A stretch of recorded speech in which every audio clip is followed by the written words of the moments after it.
بسم اللہ الرحمن الرحیم۔ دودھ پینا سنت ہے۔ حضرت عائشہ رضی اللہ تعالی عنہا فرماتی ہیں کہ نبی صلی اللہ علیہ وسلم کے پاس جب دودھ پینے کے لیے لایا جاتا تو آپ صلی اللہ علیہ وسلم برکت برکت فرماتے۔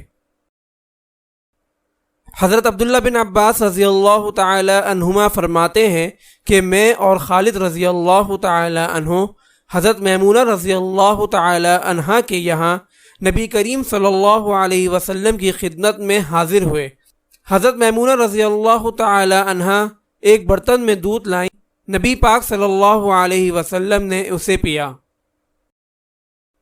حضرت انس بن مالک رضی اللہ تعالی عنہ فرماتے ہیں کہ حضور صلی اللہ علیہ وسلم نے فرمایا، شب معراج میں میرے سامنے 3 قسم کے پیالے پیش کیے گئے، دودھ کا پیالہ، شہد کا پیالہ، شراب کا پیالہ۔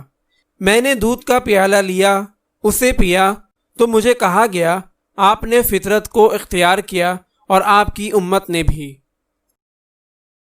حضرت برہ رضی اللہ تعالی عنہ فرماتے ہیں کہ جب نبی پاک صلی اللہ علیہ وسلم حضرت ابوبکر رضی اللہ تعالی عنہ کے ساتھ مکہ مکرمہ سے ہجرت کے موقع پر تشریف لے جا رہے تھے تو حضرت ابوبکر رضی اللہ تعالی عنہ نے فرمایا، آپ صلی اللہ علیہ وسلم کو پیاس لگی اور ہم چرواہوں کے پاس سے گزر رہے تھے تو میں نے ایک پیالہ دودھ حاصل کیا اور آپ کی خدمت میں پیش کیا، آپ نے اسے پیا۔ اگر آپ اس صدقہ جاریہ میں شامل ہونا چاہتے ہیں تو چینل کو سبسکرائب کریں اور لائک اور شیئر کرنا نہ بھولیں۔ جزاک اللہ خیرا۔